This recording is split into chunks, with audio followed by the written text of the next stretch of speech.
Malinaw na niya, Mr. Maravillas. Talagang ang destabilizer nakabase sa Davao. Lumalabas po na ganun nga, mga kababayan.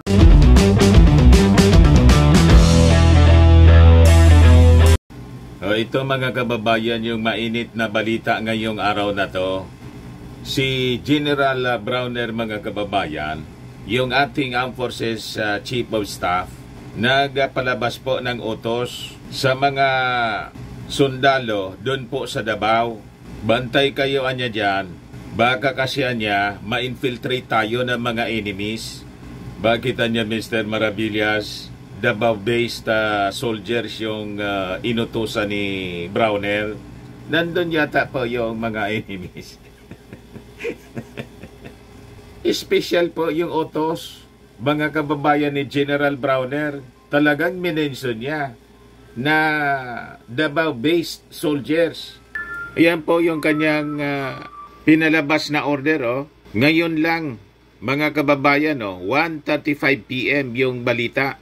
Armed Forces Chief, direct Davao-based soldiers. Talagang specific yung utos niya para sa mga sundalo na nakabase sa Davao. Biwarian niya versus infiltrating enemies. Remain united anya. Malinaw na anya, Mr. Maravillas. Talagang ang destabilizer nakabase sa Davao. Lumalabas po na ganun nga, mga kababayan. Sino kaya niya, Mr. Maravillas, itong destabilizer na naka-base sa Davao? Hulaan po ninyo. I-post na lang po ninyo dyan. Post your comments pa. Hulaan ninyo kung sino yung tinutumbok po ni General Browner. Kaya po, ito pong utos na to, pinalabas niya dahil po sa nagiinit na issue sa politika dito sa ating bansa. Una yung nangyari po noong isang linggo na binakbakan mga kababayan ng dating Pangulong Digong, ang ating Pangulong Bongbong Marcos na siyang Commander-in-Chief. Tapos sabay propose, mga kababayan, na ihiwala yung Mindanao. And ngayon, yung latest, mga kababayan, ang akala natin, maganda yung pagtingin kay Senator Amy Marcos ng pamilya Duterte. Bigla ba namang banata ni Baste po, Mayor Baste, si Super Ate? Tigilan mo niya yung panggagamit sa amin? Ano niya, Mr. Maravillas? May sagot na si Super Ate? Wala pa pong sagot si Super Ate. Official statement. Siguro pinag-iisipan masyado. Pinag-iisipan mabuti yung wordings ng kanyang ipapalabas na statement in response dito sa banat ni Baste. Pero may post po si Daryl Yap, si Derek Darrell. Siya yung sumasagot, mga kababayan, sa akusasyon ni Baste na panggagamit at drama ni Amy Marcos. Tigilan mo anya kami sa drama mo. Sabi po ni Baste. Ito po. Hindi yan si Pulong. Si Baste yan, mga kababayan. Kaya lang suot niya Pulong. Ito yung post ni Daryl Yap ngayon. Mamaya i-share ko po sa inyo. Basahin ko sa inyo kung ano yung sinasabi ni Daryl Yap. Pinagtatanggol po si Super Ate. Pero si Amy Marcos, mga kababayan, timing pa ngayon. Baka niya, Mr. Maravillas, bumalik sa prayer meeting si Super Ate. Nagmomoni-moni, humingi ng guidance sa ating Panginoon kung bakit despite sa kanyang pagmamahal na ipinakita, mga kababayan, sa pamilya Duterte, nagawa siyang pagsalitaan ng ganon na lang. Masasakit. Imagine, tigilan mo anya yung panggagamit sa amin. Ginagamit mo anya kami sa drama mo. Tigilan mo yan. May ganon talaga. Siguro anya, Mr. Maravillas, napapaisip na si Super Ate kung tama bang imbes na nandun siya sa pagsuporta sa kanyang kapatid, nandun siya sa mga Duterte. Malamang mga kababayan. But before ko ibigay sa inyo yung full story ng mga balitang ito, click subscribe muna dito sa ating YouTube channel and hit the notification bell para lagi po kayong updated sa mga kaganapan, mga kontrobersya dito sa ating bansa. Sa mga Marcos loyalists na hindi pa nakasubscribe sa atin po, mag-subscribe na po kayo para malabanan po natin yung fake news at mga black propaganda ng mga dilawang DDS. Huwag na rin po ninyo mga kababayan na skip yung ating mga commercial ads para tuloy-tuloy lang ang pag-unlad ng bagong Pilipinas. Sa mga naghanap po ng malinis and spacious fitness gym, bumisita na lang po kayo sa aming Colossal Fitness Gym. We also offer Grab Car Rental with our brand new 2023 model ng Toyota Innova. We also accept booking for those who are planning to travel via PAL, Cebu Pacific and other airline companies, local and international. And bills payment for Meralco bills, Aleco bills, yung mga taga rito sa amin, sa Albay, PLDT, etc. Kahit saang bansa kayo gusto na mag-travel, nag-book na po kami rito. Pwede na kayong magpa-booking ng tickets ninyo. Pati sa hotel po, para makamura po kayo. May bayad center na rin po kami rito at Paymaya. Ang Colossal Fitness Gym is located at 3rd floor Security Bank Building, Landco Business Park, Legazpi City, Albay. For inquiries, look for Jilon Maravillas. Contact number 0966-802-0949. Ito po yung aming Innova. Lagi na pong matao dito sa amin. Na-set up na rin po yung mga bagong gym equipment. May treadmill na rin po kami. Saka may bago na rin po kaming paninda doon sa aming Colossal Fitness Gym. Ito pong iGlow Serum. Whitening serum po siya mga kababayan. Ito pala, talikod kanina. Negosyo po siya ng aking anak na architect. Tingnan ninyo yung epekto sa kanya. Before and now. Contact ninyo siya sa kanyang FB account. Riz Maravillas. Product of South Korea po siya. 3 times more effective than your ordinary collagen serum with anti-aging and brightening formula. Lahat na po kami negosyante rito para gumanda ang buhay para sa bagong Pilipinas. Ito naman po, Firmax Firming and Lifting Cream. Mainam po sa paninigas ng mga kaso-kasuan. Pahit-pahit lang po sa mga pulses and affected area. Ito, Automax Revitalizing Serum. Sa mukha naman yung application. You will look 10 years younger than your age. Sa mga cancer patients naman po, itry po ninyo itong Nensha Red Mix Fruit Drink. Hindi man po siya mga kababayan gamot. Food supplement siya. Kaya lang, gawa siya mga kababayan sa goji berry. Yung goji berry, may anti-cancer properties. Ngayon, yung mga inquiries ninyo, dumiritso na lang kayo sa aming messenger sa Facebook para masagot namin agad. Ayos pa mga kababayan, ayos na ayos niya Mr. Maravillas. So yung utos po ni Browner sa kanyang mga sundalo sa Davao, maging vigilant niya kayo lahat laban sa possible infiltration ng mga enemies. Ngayon po, remain united niya and stay vigilant against enemies trying to infiltrate various sectors of society to challenge their unity. Para niya, Mr. Maravillas, malinaw yung tinutumbok ni Browner.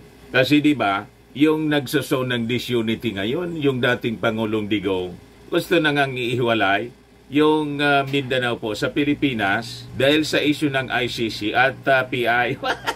Hindi nagustuhan po ng mga politicians ng Mindanao, mga gobernador, congressmen, senador, pati ni Super Ate, kinontra po. Kayaan niya siguro Mr. Maravillas bumanat si Baste kay Super Ate. Malamang may mas malalim pang rason mga kababayan doon. Kaya nagkakalaglaga na.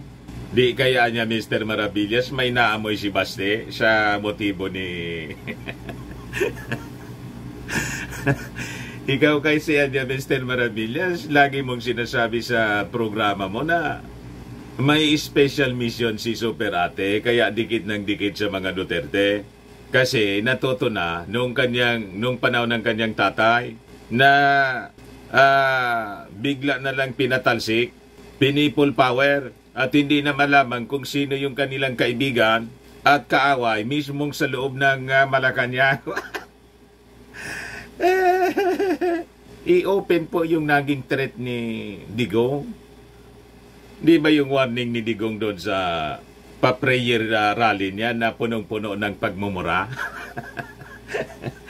Saan ka niya, Mr. Maravillas, nakakita ng pa-prayer rally punong-puno ng pagmumura? Lahat PI ang maririnig po ninyo doon. Kasi naman yan, Mr. Maravillas, baka tumira ng todo ng fentanyl. Yung kanyang kaibigan nga po na si Montolfo, pinagsabihan yung kanyang kaibigan, si Digong, tigilan mo na niya yan na fentanyl. Nang marinig ko niya, napanood ko si Digong, para niyang wala sa sarili. Sabi ni Montolfo mismo, mga kababayan. So, going back dito sa balita, mga kababayan, sa Manila Bulletin, sabi po ni Browner, ipinag-utos niya sa 10th Infantry Division at saka sa Eastern Mindanao Command troops to support the administration amid recent political developments in the region. Sakto po, may relasyon sa political rumblings, sa pag-iingay po ng dating Pangulong Digong. Yung sabi rito, the armed forces niya has recently been dragged into the mud amid a heated verbal spat between former President Rodrigo Duterte and his successor, President Ferdinand Marcos Jr. Yan, hindi po tayo conforme doon sa statement dito sa balitang ito. Walang nangyayari pong verbal spat. Yung kumbaga nakikipag-away po, yung mga Duterte man lang. Kumbaga sumagot yung ating Pangulong Bongbong Marcos, hindi siya nakikipag-argumento. Nagpaabot pa nga po siya ng concern sa dating Pangulo. Ngayong mga behavior na dinidisplay niya, baka niya epekto ng fentanyl kasi gumagamit siya. Matagal na. 5 to 6 years niya. So, kailangan na niya siguro matingnan ng kanyang mga doktor kasi delikado na. So, nagpapakita po ng concern yung ating Pangulo. Wala nga pong makita tayong galit sa kanyang puso, pati sa kanyang mga reactions, pananalita. Napakamalumanay. Yun ang pagkakaiba ng ating Pangulong Bongbong Marcos sa nakaraang Pangulo, na maski yung kanyang kaibigan na journalist na si Montolfo, talagang nahalata, nawalaan niya sa sarili. So, ipinag-utos niya po sa mga sundalo na nakabase mismo sa Davao Region to remain united and stay vigilant against enemies trying to infiltrate various sectors of society to challenge their unity. Di ba niya, Mr. Maravillas, may kasabihan na walang usok kung walang apoy. Baka nga, may mga taong umiikot sa mga kampo-kampo, mga kababayan diyan sa Mindanao. Siguro yung mga officials na na-appoint sa posisyon ng dating Pangulong Digong, binabantayan siguro kung ano yung mga binibehave ngayon at pinapakiusapan mga kababayan ng ating Armed Forces Chief to remain united. Tama naman po. Be professional po. Baka madamay po yung inyong future, yung inyong career. Di ba? Buti po si Digong, retired na po. Ano pa man po. Paano po kayo kung masangkot kayo sa mga illegal na activities? Kasi po yung secessionist movement, kung yun ang intensyon ni Digong, that is against our Constitution. Sabi nga ng isang abogado po, ay hindi lang isang abogado, mga legal experts po, baka nga pwedeng kasuhan ng rebellion or inciting to sedition itong si Digong. Ganon din yung sinabi ng isang opisyal dyan sa Mindanao. O, ito po yung balita dito sa Manila Bulletin. Ipakita ko po sa inyo. Manila Bulletin. 1 hour ago lang po. Oh. Duterte Alvarez could be held liable for sedition, says Camiguin Solon, Governor. Sino to? O, si Camiguin Lone District Representative Jordan Jesus, J.G. Romualdo, and Camiguin Governor Javier Jesus Romualdo believed that former President Rodrigo Duterte and Davao del Norte 1st District Representative Pantaleon Alvarez could be held criminally liable for sedition for their contentious and divisive secession movement. O, di ba, mga kababayan? So, baka madamay kayo na mga sundalo, halimbawa, malason yung inyong isipan, masulsulan po kayo. That is illegal against our Constitution. Sabi po ng mga legal experts mismo, pati ng mga opisyal ninyo dyan sa Mindanao.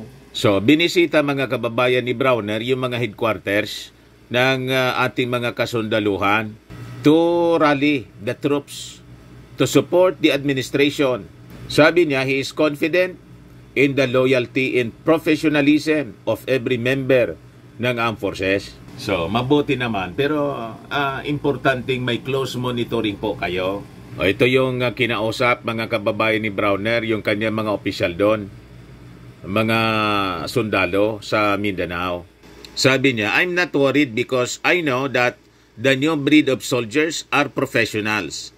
Let us remain united and loyal to the Constitution and the chain of command, sabi po ni Browner. Focus lang tayo sa trabaho natin. Isa lang ang ating Pilipinas, isa lang ang ating bansa. Let us be proud of our heritage.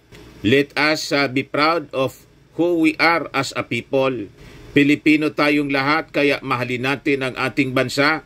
Yan po ang mensahe ni Browner sa kanyang mga sundalo, specifically sa Mindanao.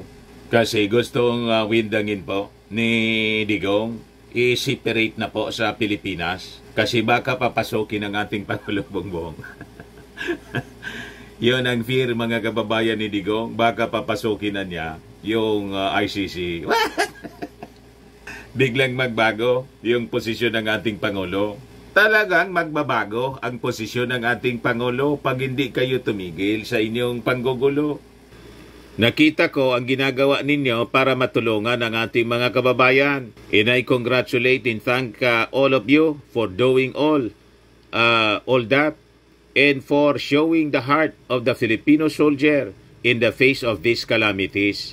Sila kasi yung nasa front line sa pagtulong po, sa pag-evacuate doon sa mga nasalanta ng floods. 14 na po yung namatay. At yung ating Speaker of the House at mga kasama niyang congressmen, automatic po yung pagpadala ng tulong sa mga nasalanta. Ngayon, narinig ko si Bato, nagpaplano pa lang. O, ito po si Bato, nakalata siguro. Sabi niya, to all my friends in the media, please stop asking me about PI, ICC, and Marcos versus Duterte. Ceasefire na tayo. I want to focus my energy on helping my people in Davao region survive and recover from floods and landslides. Ceasefire na tayo. Yan kita ninyo mga kababayan. Kasi pag hindi, baka hindi na siya po iboto for re-election sa 2025. Nang mismong kanyang mga kababayan, buti pa niya si Martin Romualdez, Bisaya. Ha? Isang waray, sumaklolo ka agad. Pati yung tingog party list, sumaklolo agad sa amin. Pero kayo dyan, siraan kayo ng siraan. Tapos wala man kayong tulong na pinapadala dito sa amin. You see? O ngayon, pinagpipiestahan mga kababayan ng mainstream media yung naging post ni Baste. Binanatan si Amy Marcos. Ito yung laman ng mga balita, mga kababayan. Ito yung message ni Amy Marcos na kinontra ni Baste. Yung pagpapresko niya, nagulatan niya ako Nandun ako sa Davao, biglang nagkaroon ng announcement yung tungkol kay Mayor Baste. Nung nakita ko nga si Mayor Baste, nagsorry nga sa akin, sabi niya, pasensya ha, sorry. Naintindihan ko naman kasi siyempre, sino ba naman na anak ang hindi magdadamdam kapag ikukulong mo yung tatay, pati yung ate niya. Ito yung sinabi ni Senator Amy sa press con niya noong January 31, 2024 na ikinagalit po ng mga Marcos loyalists kasi lumalabas, mas naintindihan pa ni Senator Amy Marcos yung mga Duterte, si Baste, kaysa sa mismong kapatid niya na dating na si President Bongbong Marcos na pinagmumura ng mag-ama, tinawag na tamad ni Baste, tinawag na bangag ng dating Pangulong Digong, tinawag na adik at pinagbantaan pa mga kababayan. Pasalamat ka niya na hindi na ako ngayon ang presidente. Kung ako pa niya yung presidente, baka nakasama ka doon sa mga natukang, yun ang ibig niyang sabihin. Despite na ganon yung mga sinabi ng Pamilya Duterte sa kanyang kapatid, concern pa si Super Ate kay Baste. O ngayon na niya, Mr. Maravillas, ano yung ganti sa kanya? Imbes matuwa po si Baste, binanatan po si Amy Marcos kanina, ay kahapon pala, February 3. Ayan ang sabi ni Baste, Madam Amy, linawin ko lang kasi ginagamit mo na sa drama mo diyan sa media. Humingi ako ng tawa dahil naawa ako sa iyo, hindi dahil sa mga sinabi ko tungkol sa kapatid mo na presidente. Tigilan mo ako sa paggamit sa mga jamming mo. Pinalampas kita minsan pero nag-iingay ka pa rin. Ngaya, sabi dito sa Bicol, yon ang makuha mo. Matindi talaga niya, Mr. Maravillas. Talaga niyang walang utang na pare-pareho niya sila. Ang paniwala kasi, ito analysis ko lang po mga kababayan. Iwan ko kung malapit sa katotohanan po yung aking analysis sa inyo pong pananaw. Ang tingin kasi po ng mga Duterte, tulad ng sinasabi ni Baste, na ginagamit lang ni Amy Marcos yung mga Duterte sa politika niya.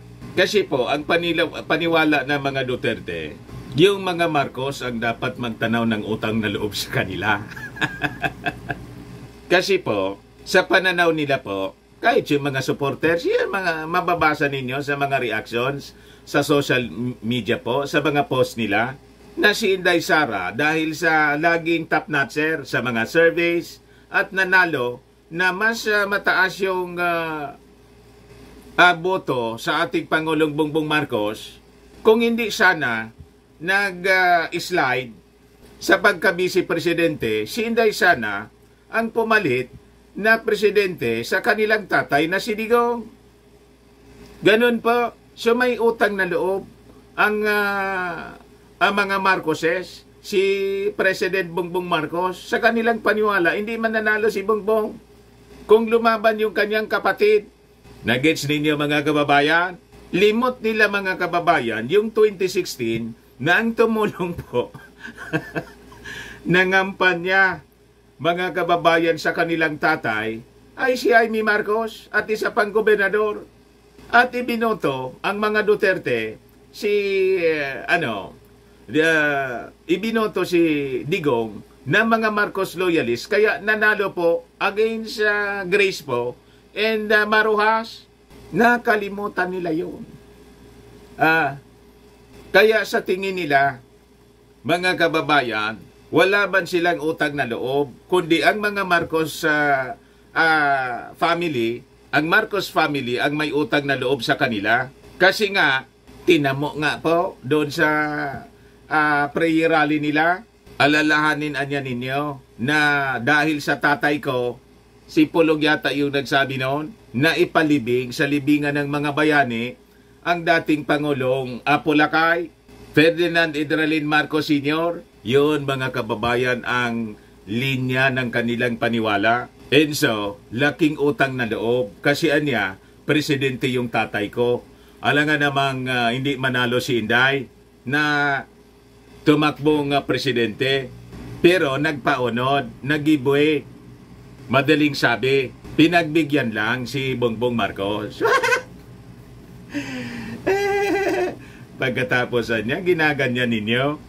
Tinanggalan ng confidential funds. Pagkatapos, si Martin Romualdez na pinsang buo, parang yun ang may intensyon na i-endorse, tumakbo at i-endorse ng ating Pangulong Bibi.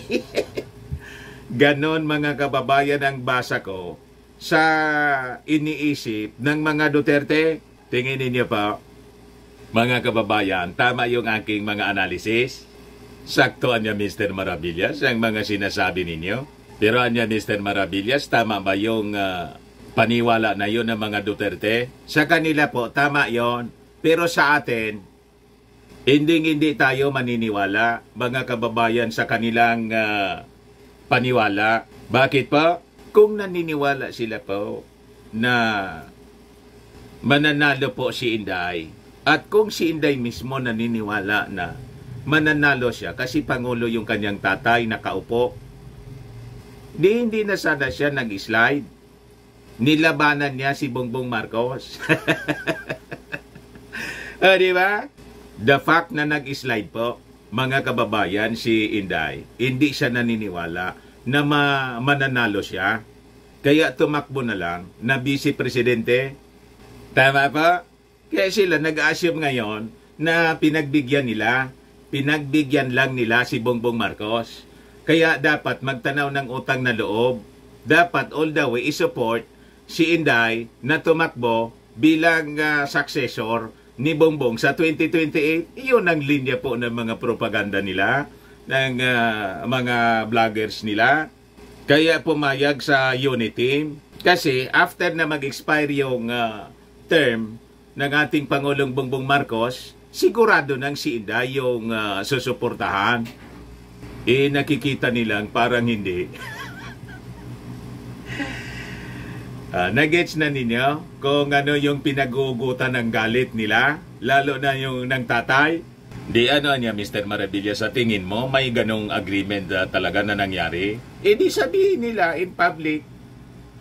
Diba? Para makareact po si Amy Marcos, makapagsabi na yun ang agreement ng Uniteam. Uniteam sa 2022 hanggang 2028, Uniteam sila.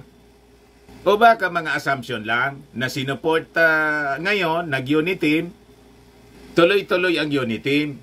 Tama pa? Pero anya, Mr. Maravilla, sa personal mong paniwala, ako po, sa personal kong paniwala, wala mang ganong agreement. Yung Uniteam for 2022 election lang po yon.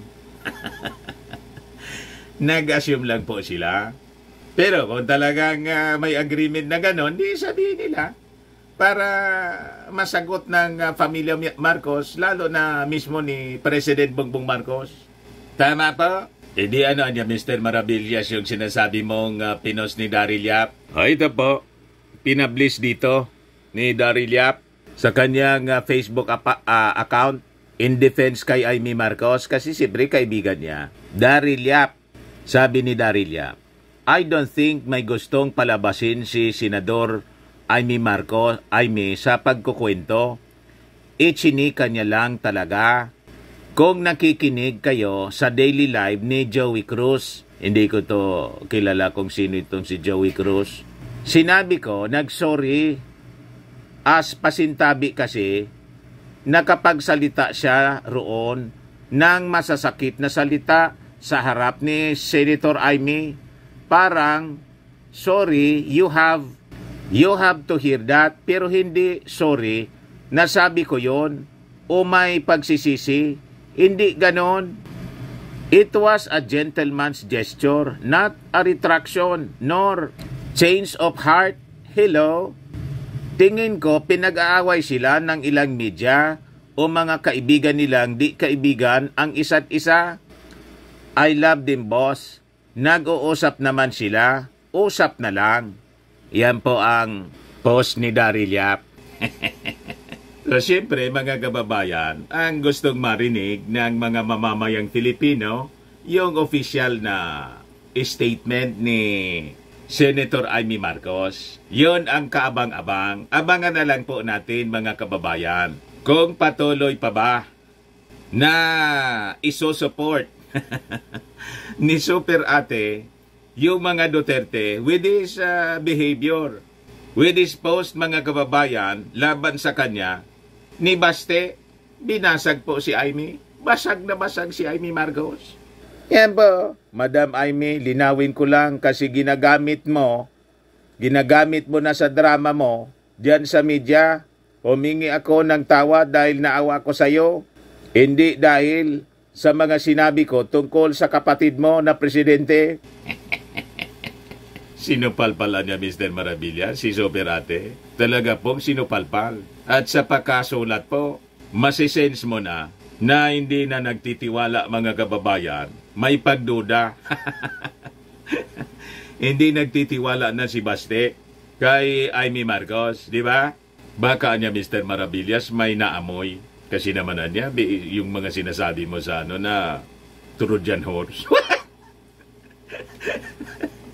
Sabi ko lang yon, mga analysis ko man lang po.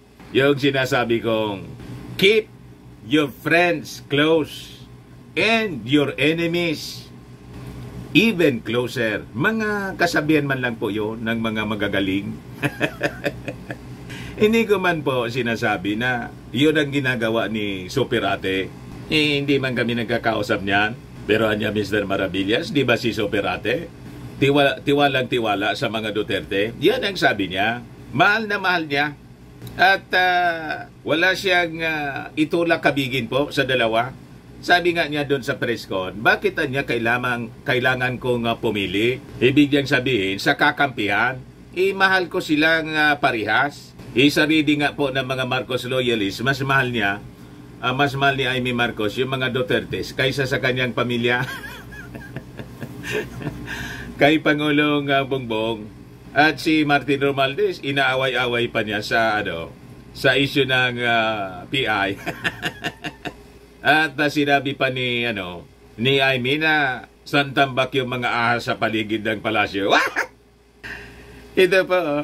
Nung February 1 pa to, mga kababayan, sabi ni Amy, the reality is the palace seems to have become once more a snake pit. Pinamumugaran ng mga ahas daw. I notoriously said so during my father's administration, and I am afraid there are many around who are not as deeply invested in this administration as I am, because I have my name on it. I have everything at stake with the Marcos administration, and I only pray for its success. It is unfortunate that there are so many who put their ambitions and perhaps their deceptions ahead of this desire to make it successful, not only for the Marcos family, because the success of this administration would clearly be a success for the Filipino people and the Republic. Amy Marcos, Senator Amy Marcos, February 1, 2024, ANC Head Start. Yan yung statement niya sa interview ng ANC, mga kababayan. Pinamumugaran daw ng ahas yung Palasyo Malacanang. Di sa tingin mo niya, Mr. Maravillas, kasi lamas-masok ka na rin sa palasyo. May nakita ka ba doon na mga gumagapang-gapang na mga ahas? Pagpunta ko po doon, wala akong napansin. Baka nagsipagtago muna. Yung mga ahas, wala talaga po. Medyo may mga naamoy-amoy ako. Siguro yung mga dating staff yun ng dating administrasyon. Na hindi pa natatanggal. Baka yun yung sources ng mga chismis, intriga sa Palasyo Malacanang. Malamangan niya, Mr. Maravillas, ganun nga. Pero di kaya niya, Mr. Maravillas, na hindi lang sa Palasyo Malacanang, kundi yung mismong mga nakakausap ni Super Ate, siya mismong mga ahas. Yung laging mga kausap niya, posible po. Kasi may kasabihin po tayo na kahit anya sa anggubat, may ahas. Kung may ahas sa palasyo, baka sa Mindanao, mas maraming ahas doon, kaya pinapabantayan na. Ni General Browner, ginausap na yung mga sundalo po sa Mindanao na maging loyal anya tayo to the Constitution and to the Commander-in-Chief, to the chain of command. So malamang ang confirmed na mga ahas, mga dambuhala, pati mga dragon, mga kababayan, namumugad ngayon sa Mindanao. Malawak po yung Mindanao O ngayon, idagdag ko na lang mga po itong bagong-bagong balita. Ano yan, Mr. Maravillas? Tinalo na po sa survey ng ating Pangulong Bongbong Marcos, si Inday. Di ba niya, laging mataas yung ratings ni Inday kaysa sa ating Pangulo? Opo, pero ngayon po, sa latest result ng survey, bumaba na si Inday at si Martin Romualdez halos pumatas na po sa trust rating ni Inday. Talaga niya, Mr. Maravillas, matagal pa yung 2028, baka ilang buwan pa, lumampas na si Martin. Malamang po, kaya natataranta yung pamilya. Ngayon po ang latest survey ngayon, 12:39 PM, pinalabas ng Manila Bulletin. PBBM gets 80% performance rating. BP Duterte 78%, sabi po sa result ng survey ng RPMD. Iba niya, Mr. Maravillas, doon sa mga members ng cabinet, bagsak doon si Inday. Hindi nga nakasama sa top 17. Wala doon si Inday. Ang top answer doon po, yung DILG Secretary, si Abalos. Tinignan ko yung pangalan ni Inday. Wala talaga po. Hindi pumasok sa top, top 17. Baka sa top 20. Pero dito po, mga kababayan, sa mga top officials ng ating gobyerno, ayun, tinalo na ng ating Pangulong Bongbong. Pero yung ating Pangulong Bongbong po, hindi apektado. Maganda pa rin yung pagkikitungo kay Inday. Bakit anya Mr. Maravillas, ganyan yung ganyan yung pagmumukha ni Inday, parang parang nasubrahan yung makeup po. Kinapalan yung makeup, parang may itinatago siguro para hindi masyado halata. Di ba? O, sabi rito, in a statement released on Sunday, February 4, Global Affairs Analyst and RPMD Executive Director Dr. Raul Martinez discussed the nuanced regional responses to the leadership of the country's top 2 officials. Batay sa survey result, mga kababayan, si Marcos, si PBBM, nakakuha ng 80% performance rating for 2023.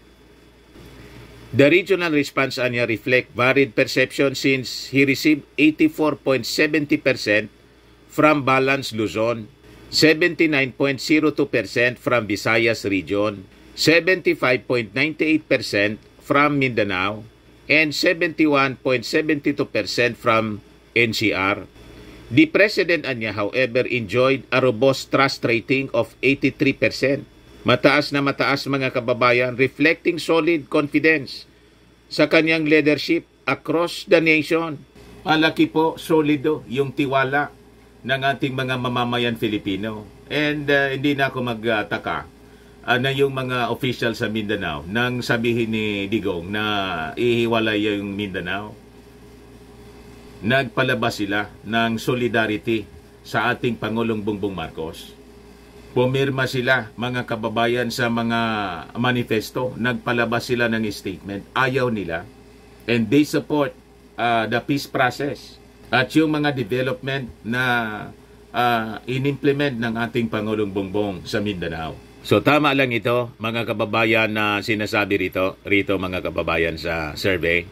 According to the survey, si Inday nakakuha ng 78% rating with 82%, 82.86% galing sa Mindanao, followed by 78% and 76.77% mula sa Luzon at Visayas respectively. Tulad ng ating Pangulo, nakakuha din siya sa NCR ng 70.71 sa ating Pangulo. Sa kanya, 70.42%. These ratings niya coupled with a trust score of 80% underscore the diverse regional assessment ng kanyang performance. So, nakita ninyo yung pagbaba ng trust ratings, performance and trust ratings ni Inday. Dapat nga anya Mr. Maravillas, mga 20% na lang. Kasi sa DepEd, yung atin ng Pangulong Bongbong Marcos, yan na yung gumagawa. Yun ang nanguna po sa meeting sa DepEd po. Si Inday po ang laging nagsasalita po. Hindi man siya, kundi yung kanyang mga undersecretaries, assistant secretaries. Ang marinig mo niya kay Inday, hindi man yung sa edukasyon, kundi yung sa ICC, confidential funds, at saka yung amendment ng konstitusyon, malayo sa trabaho. Tama naman po kayo mga kababayan. O ngayon, si Mig Zubiri po at saka si Speaker Martin Romualdez received 75% and 77% satisfaction rating. Si Mig 75, 77 kay Martin. 1 point na lang po ang lamang ni Inday. Si Inday 78, si Martin 77%. Ang margin of error mga kababayan 1%. Yan po, it has a margin of error of plus or minus 1% and a 95% confidence level. So almost tie na sila mga kababayan kasi may margin of error na 1%. 77 si Martin, si Inday 78. Madaling sabi, tie na sila po. Statistically tie. Yung ang ibig sabihin nun. Matagal-tagal pa po mga kababayan yung 2028 presidential elections. At sa behavior ng mga Duterte, malamangan niya Mr. Maravillas, tuloy-tuloy na yung pagbulusok ng trust ratings ni Inday. Tingnan na lang po natin mga kababayan. Parang ganun nga po yung trend. So sabi diyan, this independent and non-commissioned study delves into the public's perception of their collective and individual performances, is scrutinizing the effectiveness in managing national affairs, executing policy decisions, and upholding their responsibilities, sabi po ni Martinez. Conducted from December 27 to January 5, 2024, the survey had 10,000 adult respondents across cities and regions, reflecting a demographic proportional to the official voter population. Remate na niya, Mr. Maravillas. Remate na po. Kaya maganda itong mga pinagagawa po ni Inday, pati ng kanyang pamilya. Yung magkakapatid na Pulong at Baste, saka po ni Digong.